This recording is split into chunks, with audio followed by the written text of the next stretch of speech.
Like and subscribe and click the bell icon to get new video updates. Ferdinand Marcos Jr. allies seize control of Philippines Congress after election victory. Allies of the presumptive next president of the Philippines, Ferdinand Marcos Jr., appear set to dominate both chambers of Congress after the late dictator's son's apparent election victory restored his family to the seat of power. Ongoing counts from Monday's vote show they reset to capture most of the 300-seat House of Representatives and half of the 24-seat Senate that was up for election, and likely their top leaderships. Their family members and siblings have been also proclaimed winners in local posts, reflecting the strong grip of political dynasties on the Southeast Asian democracy despite a constitutional prohibition that was never enforced. It is going to be problematic because an opposition is very much needed in a democracy, said Jean Franco, a political science professor at the state-run University of the Philippines. There has to be alternative ideas and there has to be monitoring of what the executive is doing, otherwise, we will be like North Korea. The electoral triumph of Mr. Marcos Jr. and his allies is an astonishing reversal of the army-backed but largely peaceful people power revolt in 1986 that forced his father out of office following years of massive human rights atrocities and plunder that his son never acknowledged.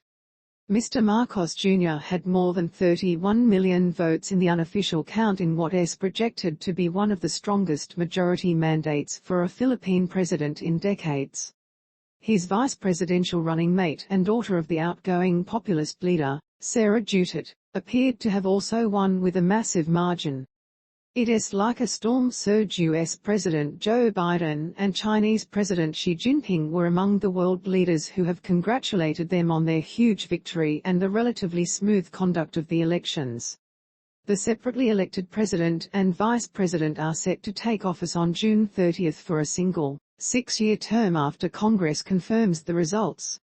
It is like a storm surge, a tsunami in Congress for the opposition, left-wing House Representative Carlos Zarate, whose 9-year term ends in June, told the Associated Press. The challenge for the broad opposition is not to concede but to press the fight for good governance, accountability and democracy wherever it takes. Read more. The small fraction of a left-wing opposition bloc would likely be trimmed further in the incoming Congress, largely due to a military campaign to link it to communist guerrillas, Mr. Zarate said. Hundreds of students and anti-Marcos activists protested alleged election fraud, including the breakdown of many voting machines, but riot troops blocked them from getting close to a main vote counting center in metropolitan Manila. Vice President Leni Robredo, a human rights lawyer who has not conceded defeat as Mr. Marcos Jr.'s closest challenger, was expected to lead a Thanksgiving rally later on Friday with her followers. Representative Ferdinand Martin Romualdez, a cousin of Marcos Jr., has been endorsed as House Speaker by his party. Another possible candidate is Mr. Romualdez's ally and former President Gloria Macapagal Arroyo, who brokered the alliance of Mr. Marcos Jr. and Sara Duterte. Only one opposition candidate, Senator Risa Hontiveros, would likely make it to the new slate in the Senate. Aside from deciding the fate of the president's legislative agenda and budget proposal, Congress is a crucial oversight that investigates major government anomalies and decides on impeachment complaints. Space to play or pause, M to mute, left and right arrows to seek, up and down arrows for volume. Duterte and Marcos dynasties assured a new anti-terror bill opposed by human rights groups, for example, easily passed in both chambers that were dominated by allies of President Rodrigo Duterte. Court cases and legal issues still hound the late dictator's family, including payment of a huge estate tax, a 2018 corruption conviction of his widow, Imelda Marcos, which is on appeal, and full compensation of thousands of victims of torture, detentions, disappearances and other atrocities committed in the martial law era when he was in power.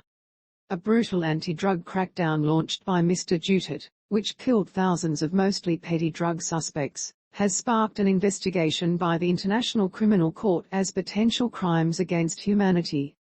The outgoing leader, who is known for his brash language, has said he would likely face more criminal complaints when he steps down on June 30. Read more. Monday's elections assured the political longevity of both the Marcoses and the Dutertes.